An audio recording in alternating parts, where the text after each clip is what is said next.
In sports, if you want to be the best, there are no off days. Welcome on into the No Off Days podcast. I'm Scott Smith. We got Chris Cato rocking his Pearl Jam t-shirt. We got BK in the booth. Championship week now in the books. It feels like an eternity ago, but of the things that I learned coming out of those two games, I think if you have a reputation as an edgy, kind of gambler type coach, then even dumb calls, you can get off the hook really easy because that's just part of the DNA, right? You just get off the hook for that. And is he off the hook? Yeah, I think so. And he probably should be, but, man, there was a couple rough ones in that Lions game. Of course, San Francisco advancing to the Super Bowl with that win, and then in the other one, the AFC, what a showdown, defensive showdown. But it's they use this phrase a lot, Chris. Some teams, some coaches, some players just know how to win, which I don't really like that phrase because what does it actually mean? Knowing how to win is a result, right? It's not a skill. It's not like juggling. Like that you know how to juggle, right? You practice how to win a lot, maybe. Well, but again, that's a result. So it's like, if you get a high-paying job, he just knows how to get high-paying jobs. Yeah. Well, no, he probably has a skill set or, some type of resume where that makes it possible. So, but all that being said, Patrick Mahomes knows how to win. He does. He really does. And he's got Lamar Jackson's number too, man. Yeah. So, looking forward to that coming up in about, a week and a half. And Super Bowl Sunday. What is it, Super Bowl 58? Yeah, 58. LVII. Man, where do the other 57 as the go? Romans say. This is the most depressing time of the year, though, isn't it? In the sports calendar, for me, it is. It's close. It's close to being over. I think the Sunday, championship game Sunday, is one of the best weekends of the season because you're just anticipating, like, okay, who's going to make the Super Bowl? But once that last game ended that Sunday night with the Lions and the 49ers, it was just a depression set in. Because what do we do now? It's like the last day of your vacation. You're like, how can I possibly enjoy this? I know tomorrow it's over. That's kind of how it is, right? What are we focusing on? We're excited about, our Tampa Bay Lightning here, obviously, but All-Star break hits at this time, so. Yeah, well, and we got the Pro Bowl, No. Aren't you looking forward to a classic flag football game? Are they doing more of those games like juggling and water balloon tosses I'm sure, stuff like that this year? Well, the dodgeball, again, I've been on record for years now. Dodgeball is the best thing they've ever done. To go outside of that and try to make this into a real flag football game or a real football game is just a joke. I think we want to see American Gladiator. That's what we want. Pugil sticks. We want someone in a giant hamster ball getting pushed around by somebody named Ice in a unitard. Yes, we need Nitro. True. Did you ever like think about that as a kid? I grew up on that show. I love that show. And I felt like I would have dominated, even like chubby 10-year-old Scott. Like I would have been crushed, but I felt like I could do it. Yeah, you're like, why can't these people get past this guy with he's got a giant Q-tip? I could get past that. Or the racquetball gun shooter. That's so easy, man. Yeah. All right, let's bring in BK. BK, happy pre-Pro Bowl week. I know it's a big week on the calendar for you. Huge week. What was your big takeaway from championship week last week? How little I know about championship football games and what I think the outcomes would be. Well, we made our prediction and we split the baby for sure. Yeah, sure did. But Cato was right, man. I mean, Mahomes can just turn it on. I mean, just like a switch. I did say that, yes, and last week. Again, always crediting Cato for things that I did. Old Cato said what everyone else with half a brain said. But he does, yeah. But, to me, and I know we don't want to move on past the championship games, but I think the Chiefs' defense really is what, to me, really stood out in that. That punch-out, as was it Zay Flowers kind of going in? Yeah, doing Antoine Winfield impersonation there. Yeah, that Chiefs defense has turned it up a notch in these playoffs. They have, and I think the person that seems to be overlooked in all of this, and even I would say the run that the Chiefs have been on here in the last 5 years, is Andy Reid too. I mean, that's nobody. I mean, how can you overlook Andy Reid? Well, I feel like he just doesn't get the love that a lot of coaches would had they had the same career accomplishments. Yeah. But yeah, I mean, hats off to them. We'll get into our Super Bowl picks probably next week. I haven't had time to digest what we watched this last week yet. I'm not even sure who's playing. Yeah. We'll figure it out. Well, there's UFL. UFL's right. Yes, I can't wait. Brian, have you picked up on any of the Senior Bowl action up in Mobile? There's some guys can make a real move up the draft boards with what goes on there. I've seen a little bit. Saw Bo Nix playing some today and Penix practicing some. So yeah, it is. It's a quite a list of players up there. How much does the Senior Bowl actually bump your stock, though? I Because think Penix probably needs a pretty good bump after kind of the hit he took in the national championship game, right? Yeah, I think he may be out of the first round. You think? Late first round, maybe. Okay. Yeah, I think so. Like I maybe think right around where the Bucs are picking. Could be. Don't know that they want to go that route. I think the Senior Bowl has been, in the last 10 years, correct me if you think differently, but it has become more instrumental in draft evaluation than it was, say, 20 years ago.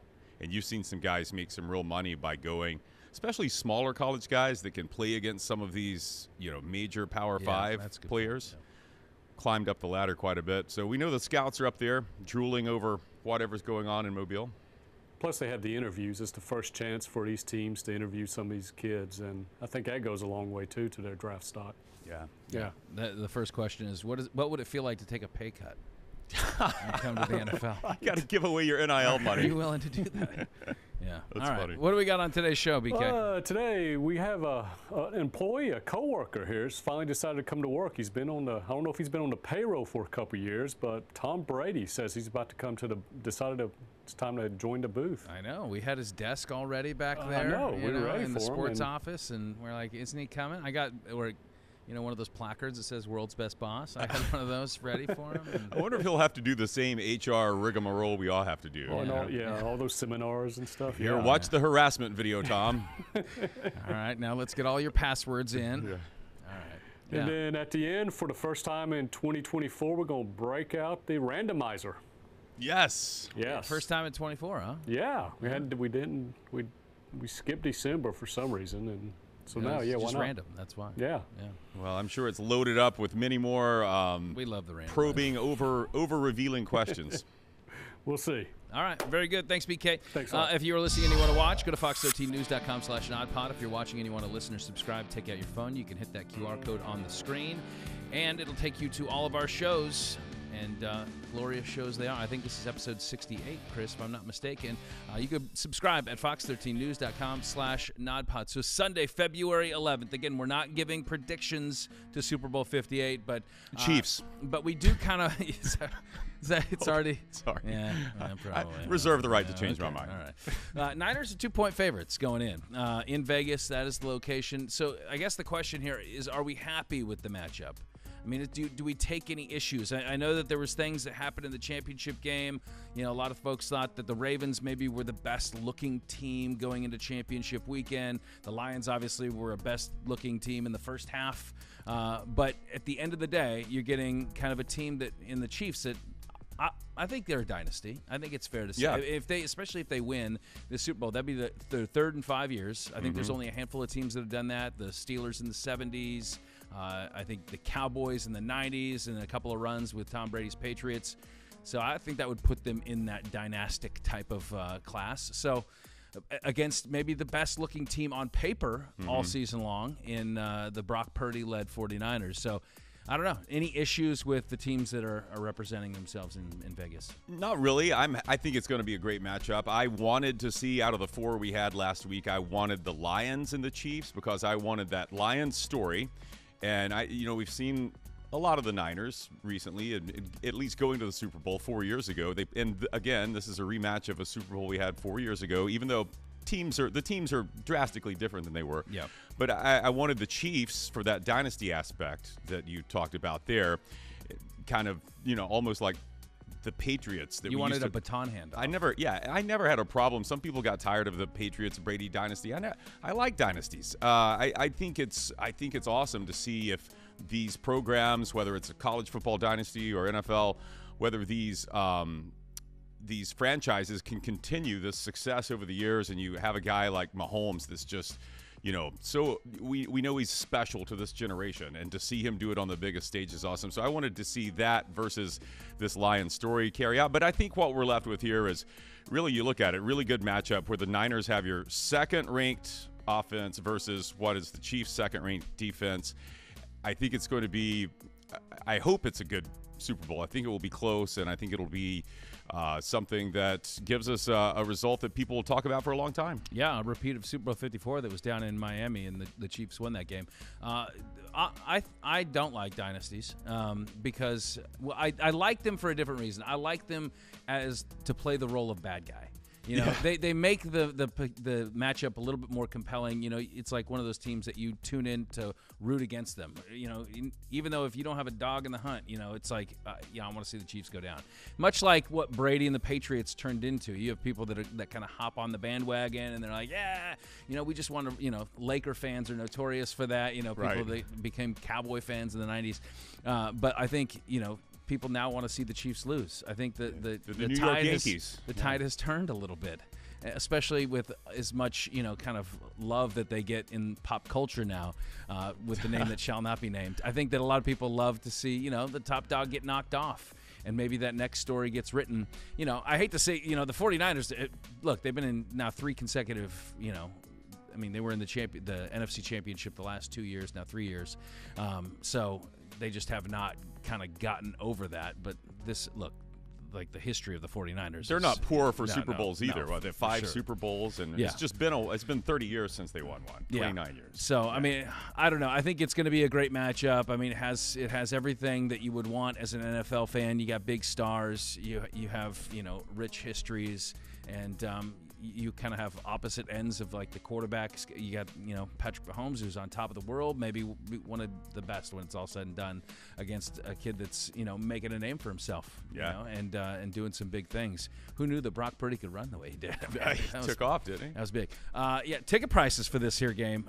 Average ticket price, Chris, $9,800. That's up 70% from last year. That's crazy. Dude. And I think depending on which service you look at, it could be a little higher than that. Yeah. That's cheapest ticket. I mean, again, I just read an article. The cheapest ticket was like $8,000. So, you know, how much of this is just the Vegas effect, right? Like, I mean, people will look for any excuse to go to Las Vegas, but now you got a Super Bowl, so big spenders are going to obviously be able to pony up more money. How much do you think that is relevant here? I had written down by writing, typed 3 factors here why I think these ticket prices are. This is the cheapest get-in ticket that you mentioned there is over 50% higher than it was for last year's Super Bowl. I mean, that's insane. I think the factors are you have 2 popular franchises with big fan bases. Yeah. So we talked about earlier the Niners and the Chiefs. They both have huge appeal, huge social media followings. Second one is fewer seats. Allegiant Stadium capacity is 65,000. They're expanding it to 72,000, but that will still make it one of the 4 smallest stadiums to host a Super Bowl. Really? Wow. Yeah. So there's less inventory.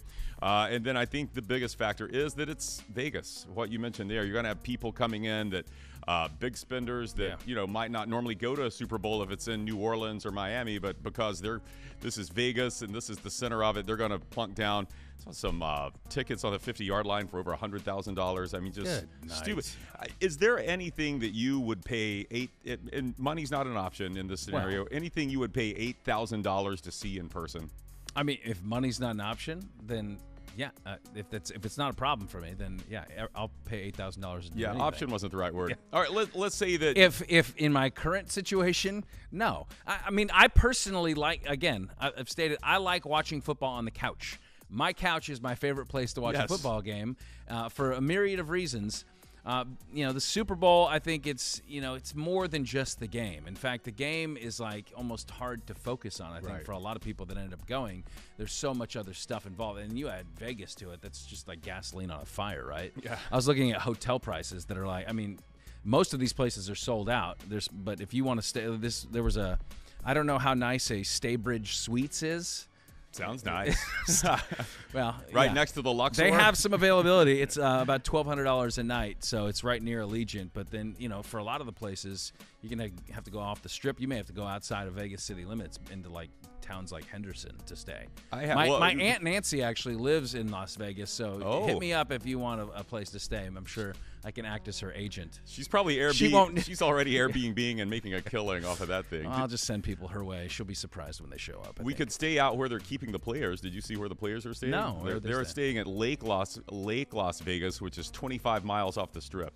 Okay. That's how much I guess they don't want these guys like getting out there. And no distractions, right? now they'll just take an Uber and have to go back and forth to be amongst the goodness. distractions. Yeah, I wonder if too. Like, I mean, look, it's going to be red, right? Niner fans, Chief fans, same team color, but I think it's going to be mostly Niner fans given proximity. And there's like Chiefs fatigue a little bit. Yeah. Like if you're a Chiefs fan, like going to the first one, like I think that was Miami. I think that was against the Niners back in what was that, 5 years ago? Right.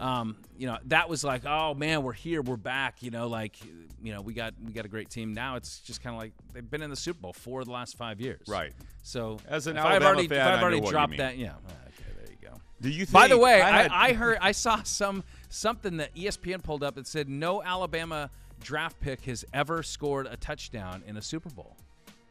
No Alabama How about draft that? pick. I just saw your countenance change. Well, no, I'm trying to process That's what you just said yeah. here. Scored a touchdown, true, but that's kind of a tricky. You're phrasing that in a way to eliminate. Well, I'm not phrasing it. They're phrasing it in a way to eliminate quarterbacks, because Alabama draft picks as quarterbacks have thrown touchdown. Your first 3 Super Bowl MVPs were Alabama quarterbacks, but I know what you're talking about. They're talking about scoring a touchdown as in being the person who carries the ball into the end zone, or even kicks an extra point or a field goal. That is correct. I'm pretty sure it included throwing touchdowns. No, but well, then that'd be wrong because Bart Starr and Joe Namath. Joe Namath, I don't think threw for a touchdown in their Super Bowl win. He scored a All right, touchdown. Okay, Bart Starr was your first. Bart Starr definitely did. So that alone debunks that theory. If All that's right. Well, I don't know Bart Starr's stat line. I'll have to go back and refresh. I'm sure he maybe, scored. maybe scored we can plenty issue there. a correction. But I know that this is just Anyway, mission accomplished. I just ruffled his feathers. So with fake news, with something that's not true. I don't know. Maybe it's true. It won't be the first time or the last time you hear fake news on the Not Off Days podcast. All right. We got more to get to. Coming up on the other side. So we got coaching hires every day now in the NFL. Could it be that the Lions offensive coordinator Ben Johnson turned down over $10 million of a pay increase to remain in the Motor City? Is that possible? I don't know. All right. We'll dive into it on the other side. Bart Starr. No.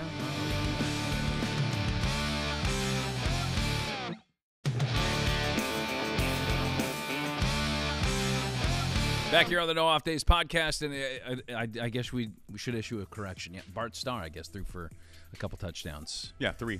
Okay, so there you go. Apologies to the Starr family, but actually, I don't know why I'm apologizing. That was ESPN. So here we go. We got coaching vacancies starting to close up now. Only one, as we tape this, remains open in terms of head coaching vacancies in the NFL. That would be the Washington Commanders. They thought they were all in on Ben Johnson, the offensive coordinator from the Lions. They had kind of been waiting. This looked like this was going to be the match. New GM and Adam Peters bring in a young, dynamic offensive play caller and Ben Johnson, and he left him high and dry at the altar. Johnson's going back for the second year in a row. He's been offered head coaching opportunities, and he says, I think we have something cooking here in Detroit, and can't really argue with that. But apparently, now reports are that he was commanding as much as $15 million a year. To be the head coach, and maybe that price was a little too steep. Oh, he was asking Washington for that much? That's apparently what is going on. That's a lot. There may be more. There may be more to it. I mean, I think he's told players that he just felt like his heart was in Detroit and there was unfinished business. So, but that's always kind of the line, right? It's got to be good news for Lions fans, though. Yeah, I would think so. Yeah, probably not good news is that I think Jared Goff's going to probably be making like upwards of $50 million a year moving forward. So how that leaves enough money in the kitty for everybody else, I'm not sure. So Mike McDonald, Ravens defensive coordinator, young guy, 36 years old. He takes the Seattle Seahawks head coaching opportunity. And Bobby Slowick, who was another hot name, Houston's offensive coordinator. He did the Ben Johnson. He's staying there. He says, I'm coming back. So a lot of these jobs, it's like you kind of have to pick your spots a little bit, right? I think if you're a 30-something, maybe early 40-something offensive coordinator in the NFL, if you're in a good spot, don't rush it. You know what I mean? I know that there's only a handful of opportunities in the NFL, but I mean every year there's a handful. Would of you say opportunities. that for Dave Canales? Don't rush it. I think Dave struck. I think he struck at a good time, and part of it has to do with I think you have to kind of assess the situation you're in, right? Like, there's no guarantee. For as much as Todd Bowles last year, it made it maybe a little bit more challenging to fill that offensive coordinator position. Really, the dynamic doesn't change too much. I mean, you could see if they have a bad season coming up in 24 that maybe they start over again. I mean, there's no guarantees, right? So I think for a situation like what Dan Campbell has in Detroit, there seems to be more players under contract longer, younger players. The situation is a little bit safer. Your head coach is kind of your umbrella. And, I think that a lot of coordinators and assistants, that's the lifeblood of all coaches in the NFL. Right. It's relationships. It's, kind of hiding under, the fire of your head coach. And so I think that if I'm Ben Johnson, I'd probably take that job with the Commanders. I mean, I think they have the number 2 pick. They got a boatload of draft picks. They got a bunch of salary cap space. They're starting fresh, new ownership, new GM. I mean, it seems like a really promising situation to jump into. But I understand, like Bobby Slowick. I get why he came back to Houston.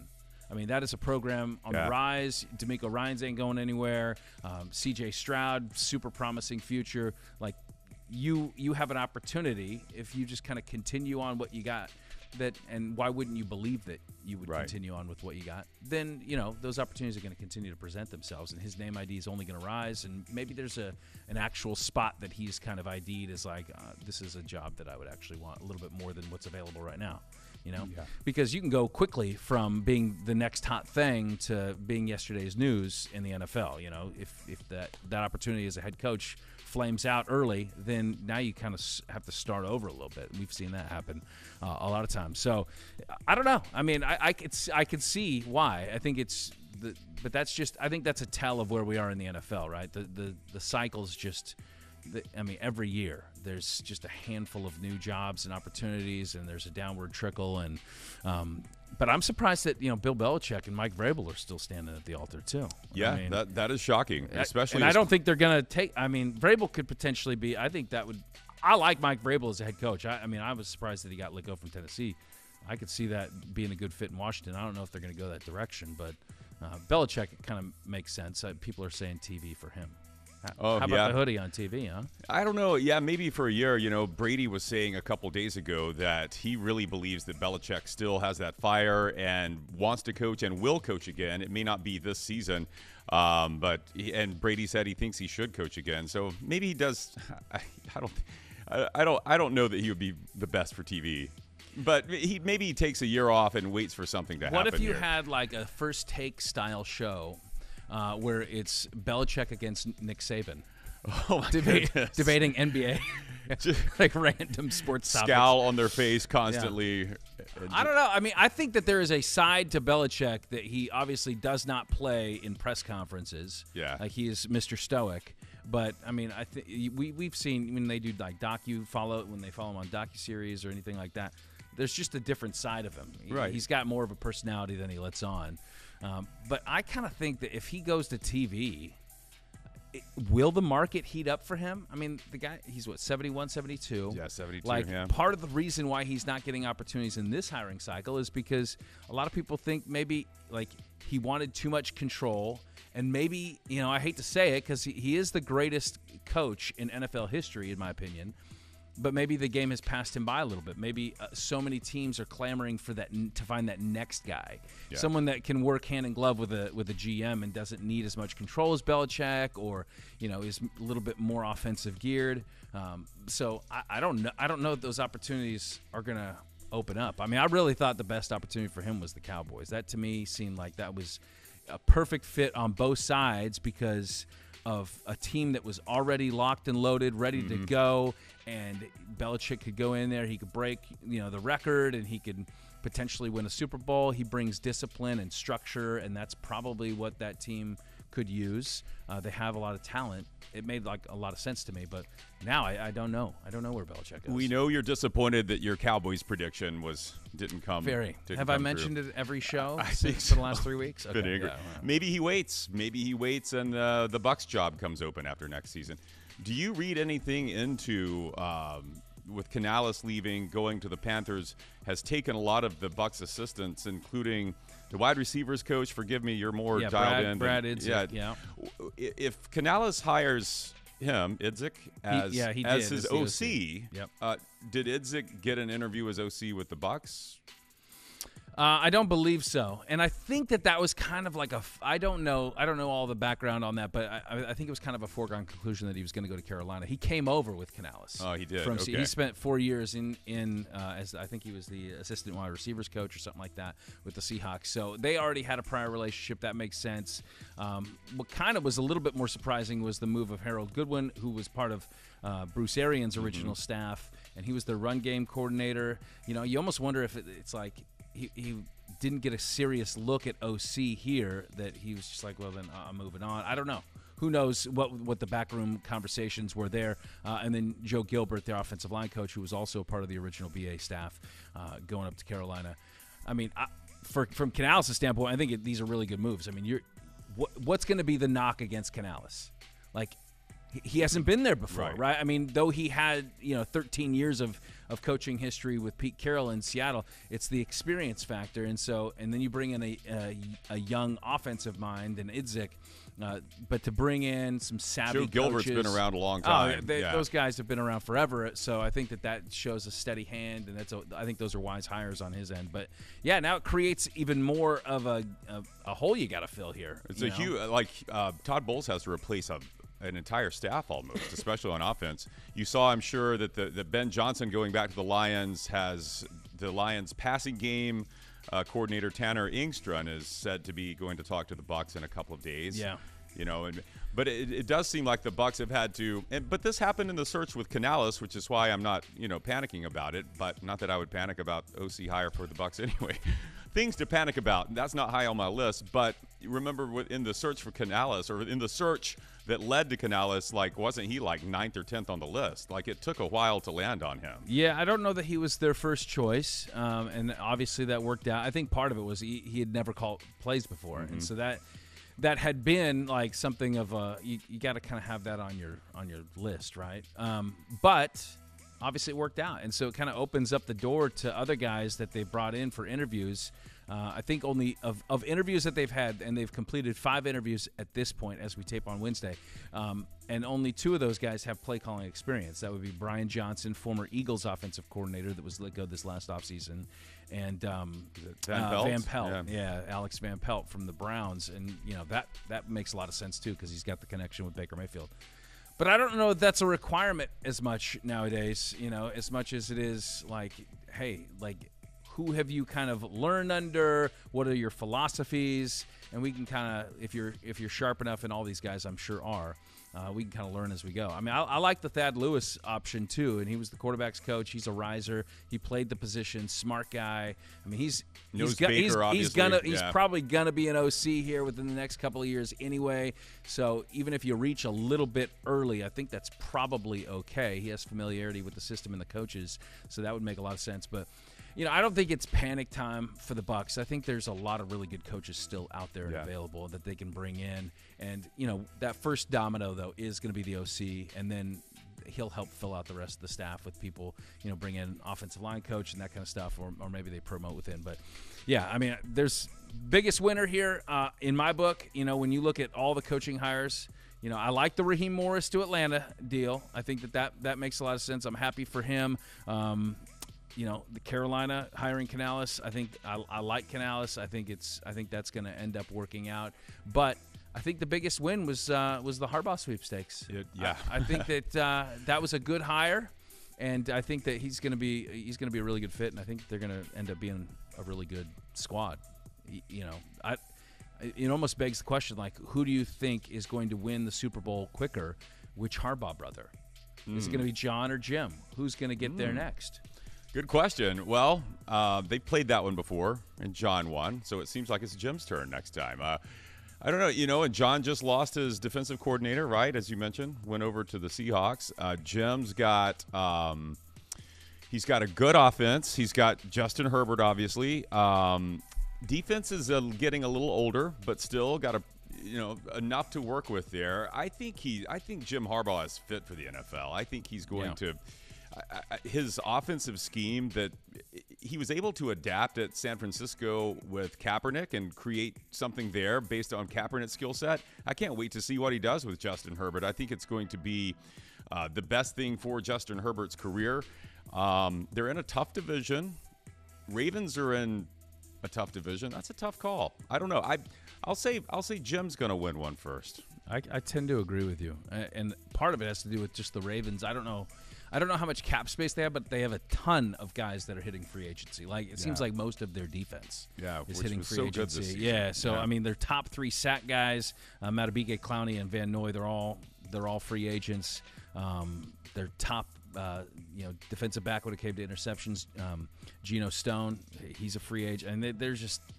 Plus on offense, Gus Edwards, Odell Beckham. So there's a lot of holes they still have yet to fill. And I think actually the AFC North is a tougher division right now for my money. And I think you're probably going to get like Niners.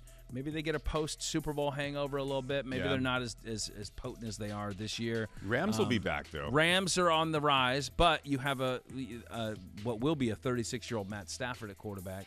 So, not to knock him. I mean, I think he still has his fastball, but that can't go on forever, right? So, right.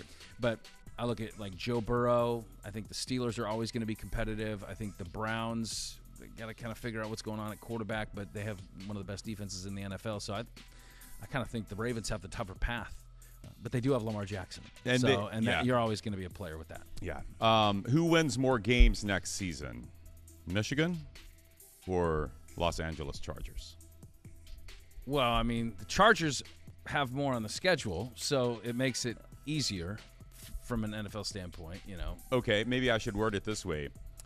Does one of them? I think it's still a fair question. One of them hit 9 wins next season? And which one?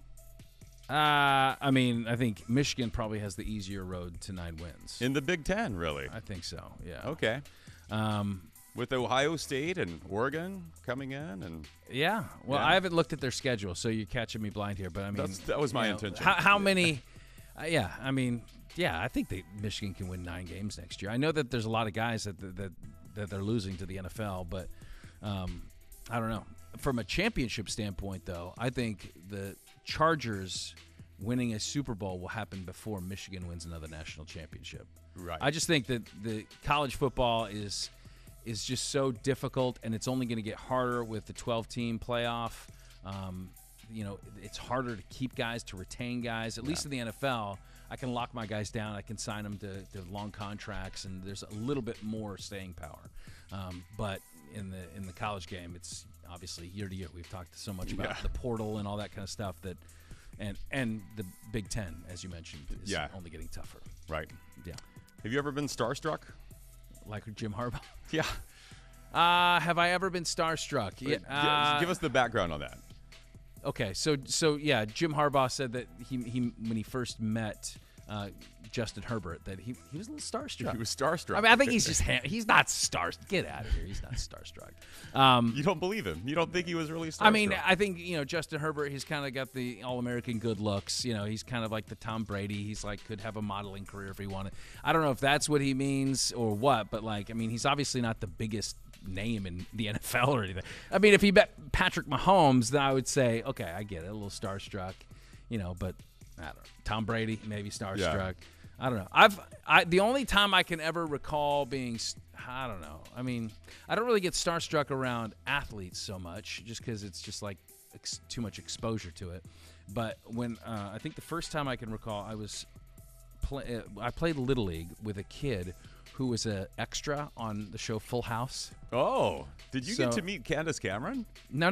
Oh, so he was a friend of Stephanie Tanner. So I don't know what his character name was, but his real name is Nathan Nichiguchi. Okay. And he was in our Little League, and we're like, this guy, he's on Full House. He was like the coolest. And then he was on my team for a season, and then it was like then the varnish kind of wore off, Were you guys like super he could do no wrong on the team, even if he's like the grounder's rolling between his legs? You guys are he was pretty good. He was a good little player. Nate. Yeah. No, I think everybody on the team was kind of petitioning for, can we get a role on Full House? Yeah. What's it take, man? It can't be that difficult. Right. I don't think he ever had a speaking role. That's big. That was the pinnacle back then. Yeah. What about you? That was it. No, I've never really met anyone. I was a little starstruck when I met Nick Saban, but he hadn't reached like peak Saban yet. He was 2009 at Alabama. I met him when he was pursuing Jadeveon Clowney in South Carolina, so he came and did one of these all-star banquets, and I went and fanboyed a little, stepped out of my reporter role and asked him to sign some stuff for my that's not professional. for my folks. It wasn't professional at all, but I don't care. Dad got a nice Christmas gift that year. Shook his hand too, and it was very disappointing. It was here. I'll give you the Nick Saban handshake. No. No, yeah. The limp. Yeah, and I bet he gives a real person. Was it as clammy as your hand just felt? Yeah, clammier. I bet he gives like a real recruit, or I bet he gives someone he cares about a nice firm handshake. Yeah, probably brings it in, little pat on the back. He was not. But anyway. I don't want to be doing this right now. That handshake. Was that handshake. Yeah, but that was, I was a little starstruck then, but that was before he won a bunch of national championships. But I've never met any real famous people. Yeah. So who was he to give you a limp handshake? Yeah, that's what I was saying. Like, come on, man. Like, you got to still earn it. I'm a Bama fan for life. You got to come to me. Yeah, you're the new guy here. Yeah. We did see on the way back from Detroit a couple weeks ago from the Bucs-Lions game, guess who I saw in the airport? It's not the band you're wearing. Red Hot Chili Peppers drummer Chad Smith. Did you really? The Will Ferrell lookalike. I might be a little starstruck. I would be a little okay if I met obviously if I met Eddie Vedder. Oh, I met at this place the other night a guy who met Eddie Vedder and showed me a photo on his phone. Wait, and I was met a guy who I met a guy Eddie? who met a guy. Oh my and I was God. a little starstruck at his photo. If I met Eddie Vedder or maybe even Anthony Kiedis, that'd be or Flea, I'd be a little starstruck. Oh man, yeah. Have we done enough name dropping in this segment for you? Okay. Very good. All right, coming up on the other side, Tom Brady. You'd be starstruck with Tom. Sure, Tom can win Super Bowls and sell some really good underwear, but can he talk about football behind the microphone? That is a question we are dying to find out. We will find out, actually, this coming football season, and we'll talk about it next.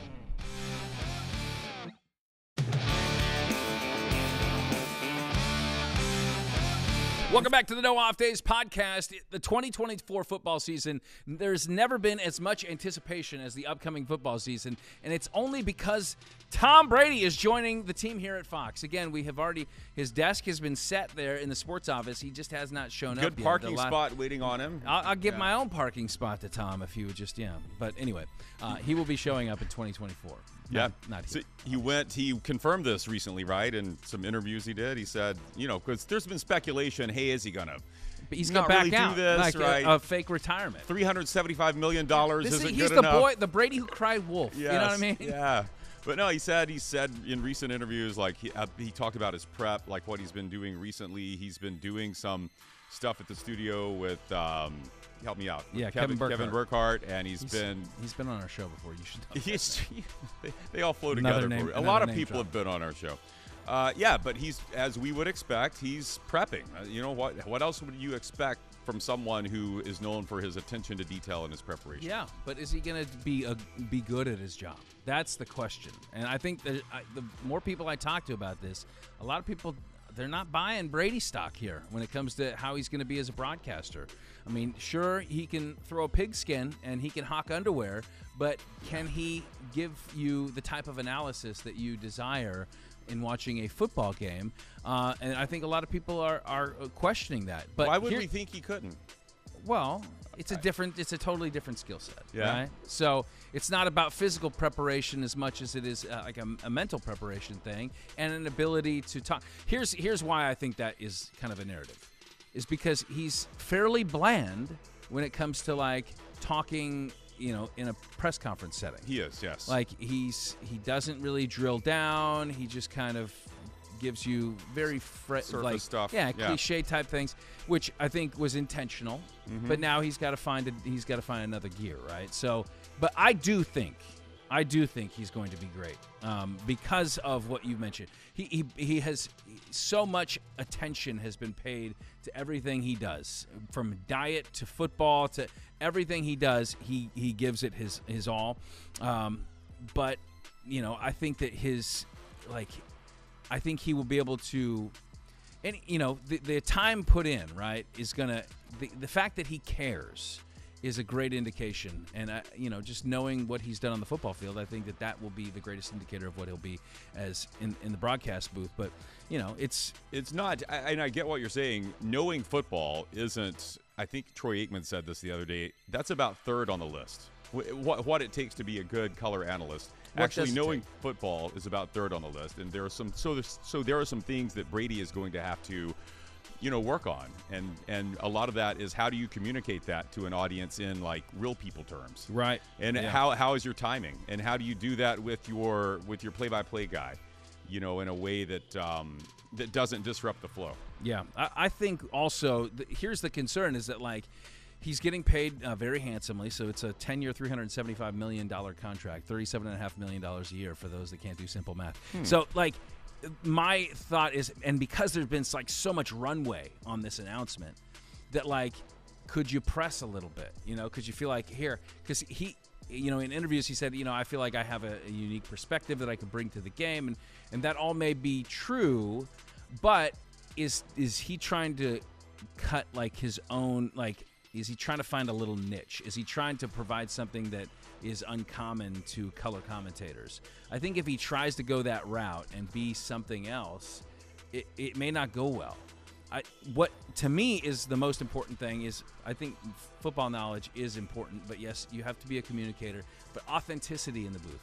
Like not trying to be somebody else, not trying to put on, not trying to be edgy or, get in the weeds too much or look at what, Tony Romo's doing or whoever these past successful color commentators are. Like add to the broadcast by being authentic. Yeah. Like you already know as much football as, as anybody. So like you can bring that out, but like first be authentically you, react and engage the game, the way you would want. I mean, for me, like when I look at like broadcasters, and I don't spend a lot of time, I know everybody has like strong opinions on who is good and who is not good. I really don't care. I don't want anybody taking away from the broadcast. Right? You should be coloring in the broadcast. Yeah. That's why you're a color commentator. But like, I like enthusiasm for the game. Like I can hear that you love the game by the way you emote. Yeah, You know, that's a good way and to put that it. to me, like that's why I do think Tony Romo's really good at what he does, even though people have kind of knocked him. Like he kind of flaunts the knowledge a little bit, like his predictive skills on this is what he's gonna do, this is what he. But like what I like most about him is that he's into it. Like he's excited for football. He loves the game, and then as a viewer, that makes me enjoy it all the more. Yeah. And those are the guys that I, don't just flaunt your knowledge on me. I know you know everything, all these schemes and all the X's and O's, but like I think that like enthusiasm for the game, that's what is really going to come through, and just being authentic, and that may take some time too. I mean, It does seem like it would be hard for Tom to seem authentic. He's been so buttoned up for so long. That's very true. That's very true. And also the question is now he's following in the footsteps of a Greg Olson who has become a star. Hit it out of here the at park. Fox.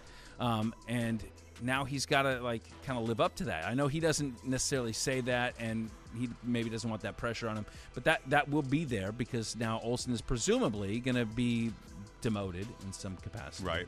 They won't want to call it that, but I mean, you're not going to be the A team. It's not going to be Brady's getting the A spot, right? Yeah, they said they're not doing the 3 guys in a booth thing. Yeah. They're not doing that. So I don't know. I feel kind of bad for Olsen though. I mean, I know he knew this was part of it, right? And even he said, of course Fox has to do this. You don't say no to Tom Brady and you make this happen, but Well, I heard that he may have to take a pay cut because what comes with the A job is like, let's see, $10 million. Right, reportedly making $10 million, but if he's bumped off the top broadcast crew, then he could drop to a salary of $3 million. Which who can live on that, right? No, I'm just kidding. 70%, but it is when you look at it that way. It's a 70% pay cut, and you're really good at what you did. Everyone loves you, but you're getting a 70% pay cut. If that's the case, and here comes another network, right? Because this guy will be scooped up by somebody, right? Yeah. Like if you demote him in salary and all that too, like, I mean, good luck hanging on to him. These jobs, these number 1 color analyst jobs, these are like Supreme Court appointments. They don't come along that often. And what Brady unless you're the part of the Monday night crew. That seems every couple of years. Well done. But what Brady will be getting is not, that's ridiculous Brady money. But so like Romo and Aiken are making $18 million a year. Troy Aikman. He played quarterback in the NFL for a long time. I said Romo and Aikman. I'm sorry I thought you said Aiken. I'm I sorry. thought you meant Clay Aiken. Is Clay Aiken doing color I had commentary? singing during the game. I'm sorry if I didn't enunciate that. You know what? What's funny? I typed No wonder I said it. I wrote in my notes. Okay, I left out an M. Romo and Aikman are making $18 million a year. Collinsworth $12.5 million. So that would mean Brady is twice as good as those guys. Yeah, but point being, like, so Joe Buck and Aikman they're the longest tenured duo now, 22 years, which is hard to believe, right? 22 years. Collinsworth just wrapped up his 15th season as the #1 for NBC Sunday Night Football. Romo 7 seasons, but still Wow, has it been 7 seasons? 7 seasons. Romo? I know. Remember when everyone loved Romo? Now people, the internet only loves you for so long. But anyway, my point in saying this is, it would be easy to tell Olsen to be patient. One of these #1 gigs will open up soon enough, but we don't know that they will. Now, one thing I will say is, you're seeing Netflix getting into streaming live sports now, and I think we're kind of on the verge of seeing more of what we see with Amazon's Thursday night telecast, which, by the way, there's another great one there, Kirk Herbstreit. So there could be other opportunities in that vein, too, where one of these streaming services is willing to plunk $12 million in front of him and say, you're our guy. I think they'll pay for somebody that has name ID, and he's certainly made a name for himself. I mean, far beyond what he was as a player, and he was a great player.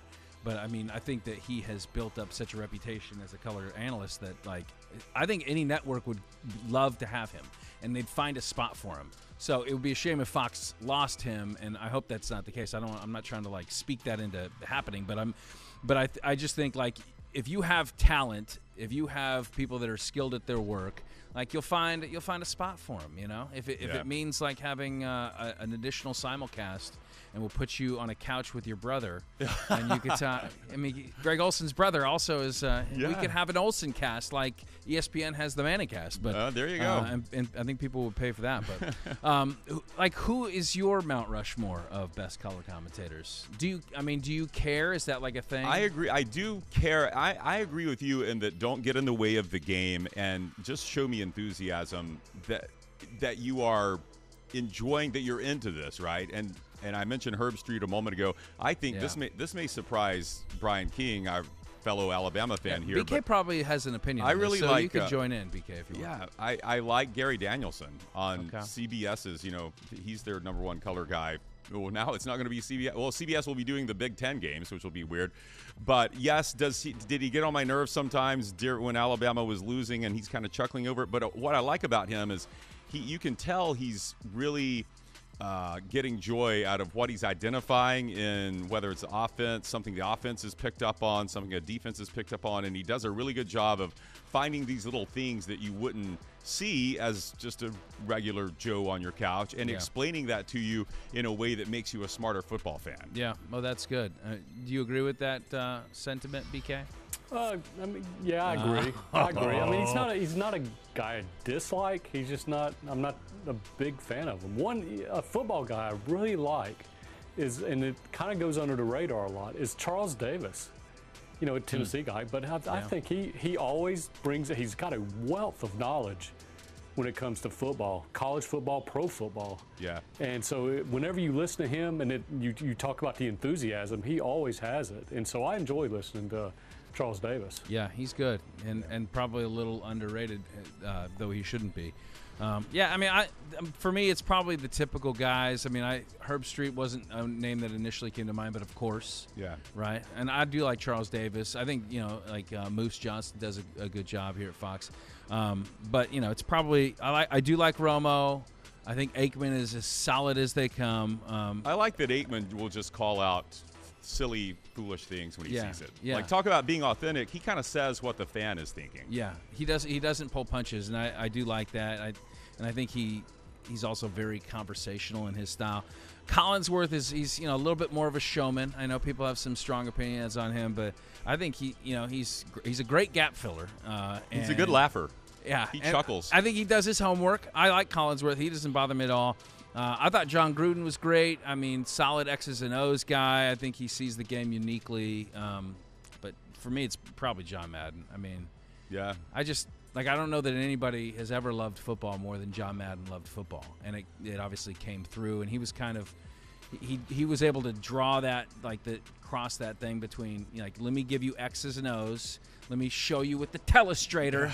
Boom! And then he also, obviously, it was infectious the way he loved football, and it came through. So, yeah, those are probably my guys. He's good. Yeah, there's not a huge long list of them, right? Like, at least the number one job's there. Yeah. I think Brady will be great. You think Brady will be great, BK? Oh, yeah. I think so. I mean, plus, I mean, you got to think that the people that will be teaching, I mean, they're just not going to throw him in the booth. I'm sure he's going to be going through classes, have mock games he'll be doing with Kevin. And so he's going to hit the ground running, I think. So I think the thing I'm looking forward to most is kind of seeing, like, maybe the real Tom Brady. Is he a real human? Yes. Right. Like, I mean, not as buttoned up. Like, as he grows into that position, like a little bit more conversational, a little bit more casual, not putting on, not trying to play TV, but like just be real Tom Brady, talking football, like tell us what you know, and like show some rapport in the booth with Burkhardt. That's what I'm looking forward to, and I hope it happens. I think it will eventually. Yeah. It may be a little rough out of the gates, but who knows?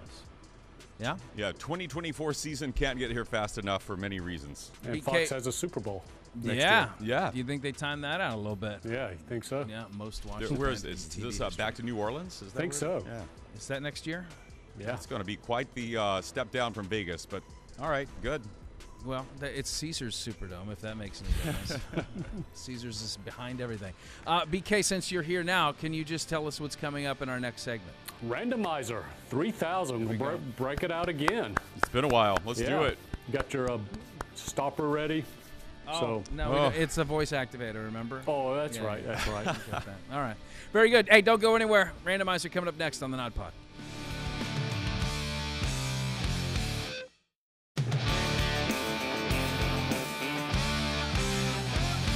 For the first time in 2024, my favorite segment returns. Yes. It is time for the Randomizer, Chris. Are you ready for this? The Randomizer 3000? Can you explain what the Randomizer 3000 does? Let's leave that up to producer Brian King, Okay, who BK, not only come on in. he bought the first edition of the Randomizer. Yes. It didn't go so well. It only had like a few questions in it. It used a lot of oil. That was burned the a lot time of to oil. buy stock, though, because That I was feel it, like it's yeah. taking off. It used to have a stop button that we had to press here when we wanted it to and sometimes it would keep spinning, and it was really slowed the show down. Yeah. Kind of embarrassing. Yeah. But you've upgraded. Now we're at the Randomizer, what, 3000? We went to the 3000, so it's got over 3,000 questions loaded in. We do not know what these questions are. Okay. And then we'll spin them. You say stop, and digitally, the machine will stop. It's amazing how it works. Okay. I like it. It's a good piece of technology. If Brian's impressed, I'm impressed too. Let's fire this puppy up and let's get going. Who wants to go first? You want to go first, Chris? Sure, yeah. Let's go. Roll it. And for the first time in 2024, stop. Ooh, good. Stop. If you could spend a day talking to an animal, wow, 2024. What tells you I haven't? No, what animal would you choose, and what would you want to learn from them? Have I taken a pill or something here? What is? Okay. Why am I Let's see what's talking to an happening. animal? Great question. George the Animal Steel. Did you swallow the stuffing that you ate out of the turnbuckle? No. Most people would think I would say sloth, probably, knowing me and my love of sloths. But no, I don't need to ask them questions. I already know. I know more about them. Spirits. I know more about them than they know about themselves. I would go for Scott's benefit. I would say a shark.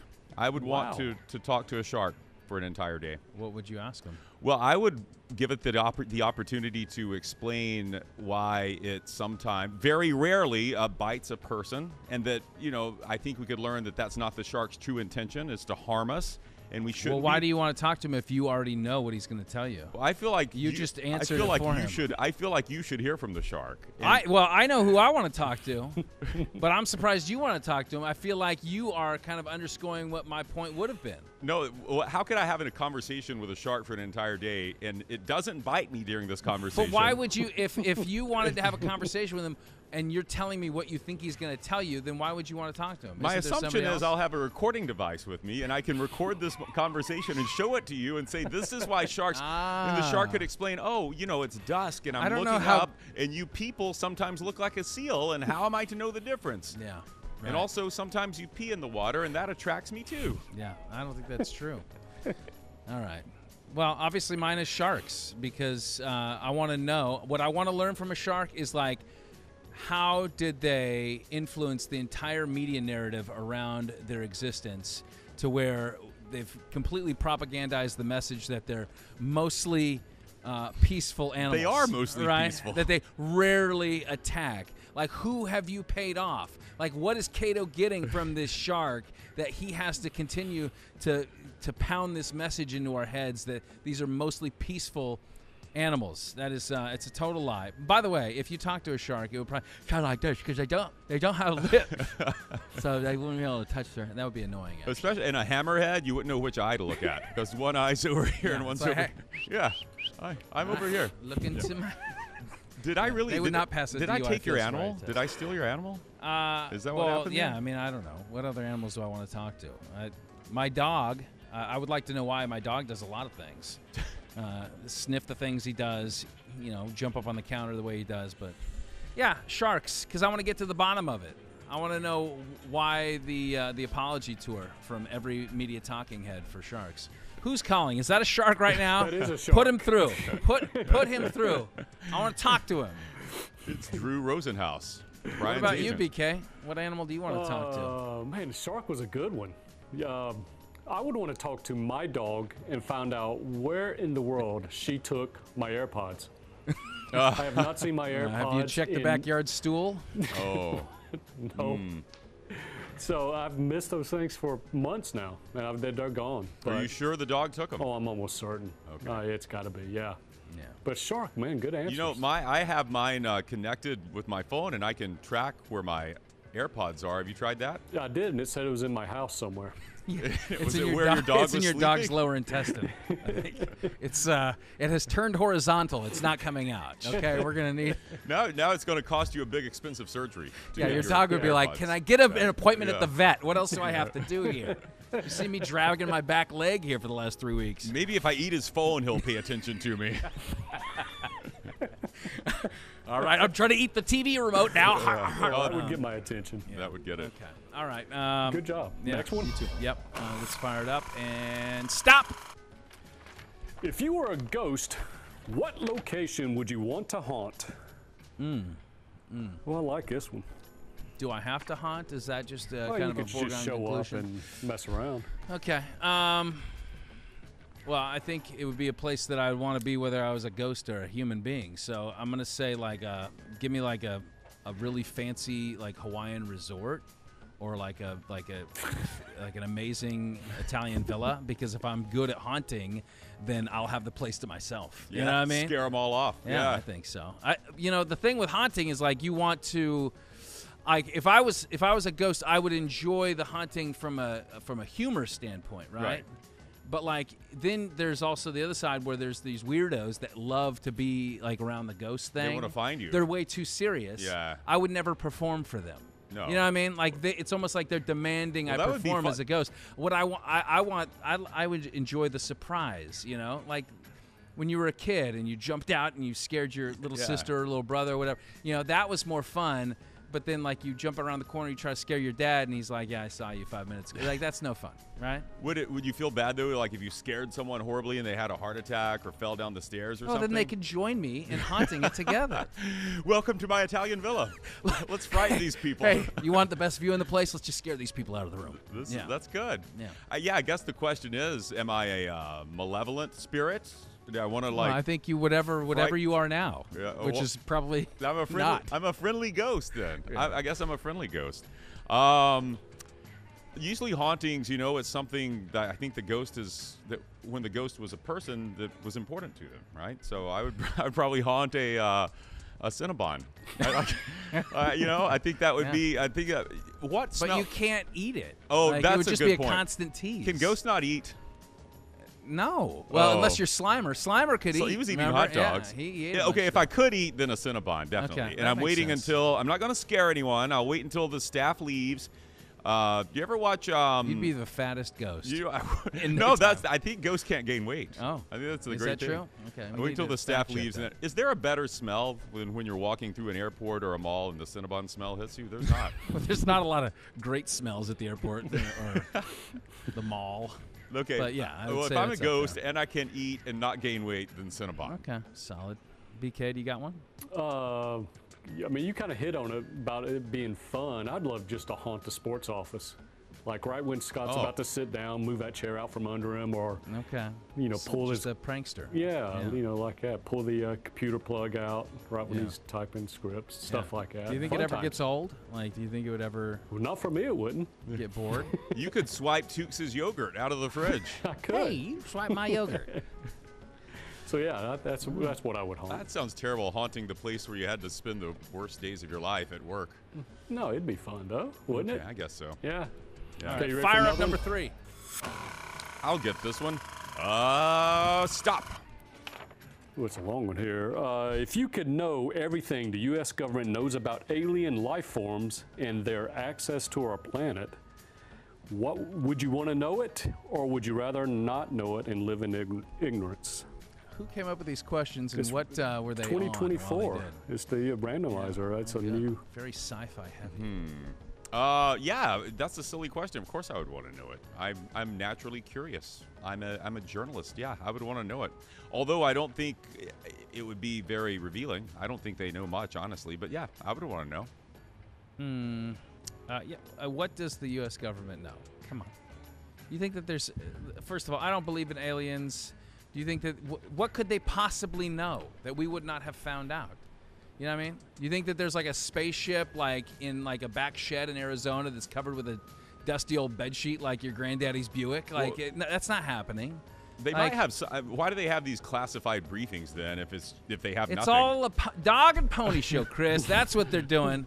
What I want to know is what they know about us. That's what I want to know. Yeah. We are the aliens. I think that like our culture is so like numb to anything like weird and unorthodox that like in 2 weeks like we would have aliens it would be just so unimpressive. Yeah. I mean they'd just be walking around like the first week it'd be like wow yeah, and then it's you're like right. okay they're still Did you here. see that aliens TikTok? That was so lame. So crazy. Yeah. Yeah. No, that's why I'm saying like it's I don't believe I don't believe in aliens. I don't believe they have anything that is conclusive. So would I want to know if there was? Sure, but I'm gonna say no. I don't want to know because I don't want to play their game. I don't want to be drawn into the game, and then now I gotta. You constructed some spaceship at a Hollywood studio. They would not. They wouldn't stage anything. No. No. Our government. Yeah, I would want to know though. Okay. Next one. Oh, what about you, BK? Oh, I'd want to know. Definitely know. Do you believe in aliens? Yeah. It's yeah. Why not? In Universe the is so conventional expansive. sense? I mean, do I believe aliens have visited Earth? No. No, I don't believe that. But Well, wait. How can you say that they exist but they've never visited Earth? all right, Why would you draw the line right there? Yeah, but they haven't been here. I think he's saying the universe is a vast place. Well, obviously. I mean, the nearest galaxy to us, Andromeda Galaxy, right? It's a million light years away from us. So what we're seeing from that galaxy right now was a million years ago. So if an alien in It's that yesterday's galaxy, news, essentially. yeah, is seeing our planet, what they're seeing is something that happened a million years ago. There was nobody on here. So yeah, there's nobody. Oh, so you're saying they have no reason to visit us yet because they don't know we're here? Unless we're their pets and they're controlling us and we're just nothing but a big experiment for them. Oh boy. Oh well.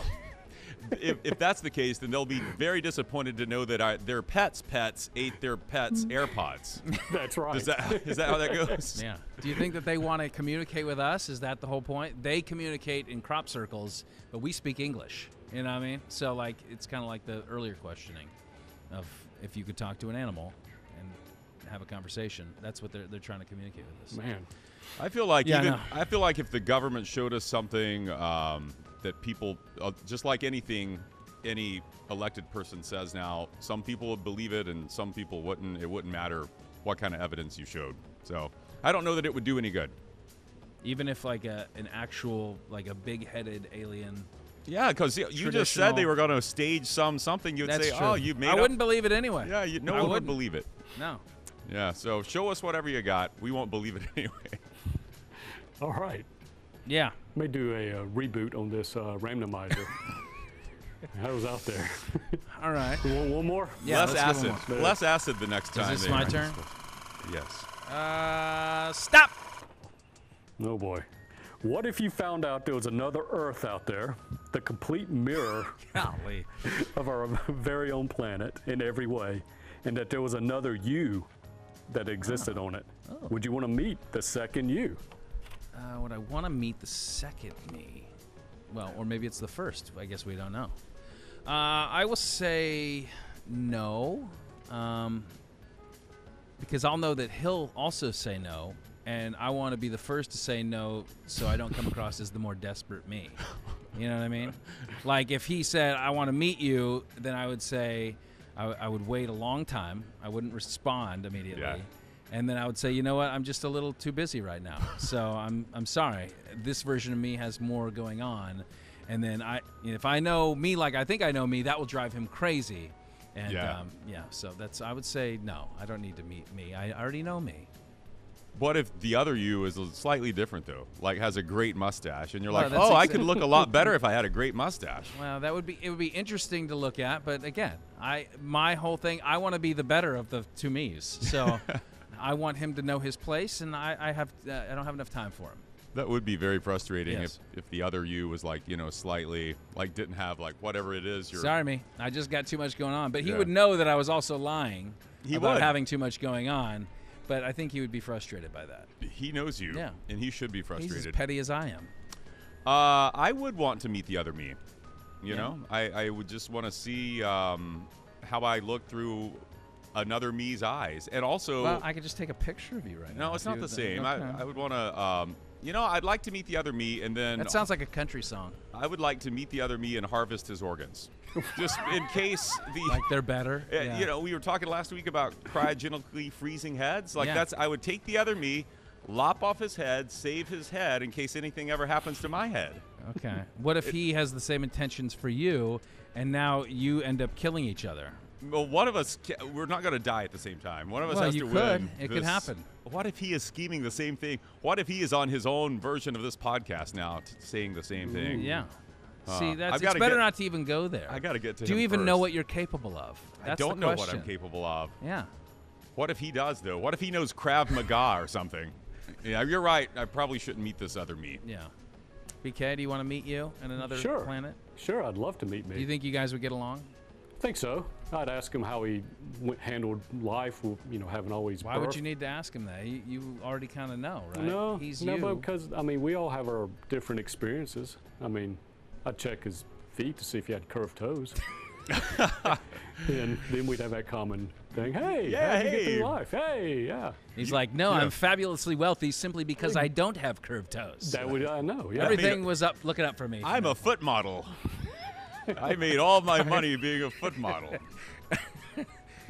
It would be frustrating if, like, you met the other you and everything was equal except the other you had a super hot wife. And you're Oh, like, where did ooh. What kind happened? of conversation are you trying to drag us into? I know, Chris? man. I am the one with the super hot wife. I'm just, Yeah. well, or in my case, any wife at all, but you know what I mean. Like, there's that one thing, and like all Well, of a there sudden is a they have chance this. that the other version of you is better at everything that you wish you were better at. Yeah. And that would drive you crazy, wouldn't it? It would. You'd say, what's wrong with me? This me. That other me is very good. What went wrong for me? Where did I go wrong? Right? And Yeah. then you'd start blaming family members that you think had something tangentially to do with your dysfunction. Mm-hmm. You would be incapable of moving forward. You would only be looking backward at all the areas where you could have been the better Where did me. I go wrong? Yeah. Yeah, it'd be like and then the- you live in regret. That's no way to live. You're right. You I don't want to that. meet this guy. I don't want either. Just take it from me. Just assume he's more miserable than you are. Yeah. Yeah. We don't need And that should make you feel better. I already do. This was a good therapy session. Very good. That was Wow. fun, BK. Do we have any more? Oh, we're done, man. That's it. Hey, lay off the hard drugs there when coming Yeah, I up did with nothing with randomizer these, man. questions. Hey, Those these were were- out of this world, man. This is completely randomizer. I may do Control-Alt-Delete on this bad boy. That was though. fun. We love the randomizer, and we love this week's show. Hopefully Yeah. you Big got a time. little bit more insight in what's going on in the NFL world and what's next here at Fox, and the animals that Chris and I agree on, But we but want to for interview a totally different shark. reasons. Yeah. totally different reasons. Let's let the Sharks explain themselves. Yeah, well, they need to answer for more than a few things. All right, until the next time we are on, there are no off days.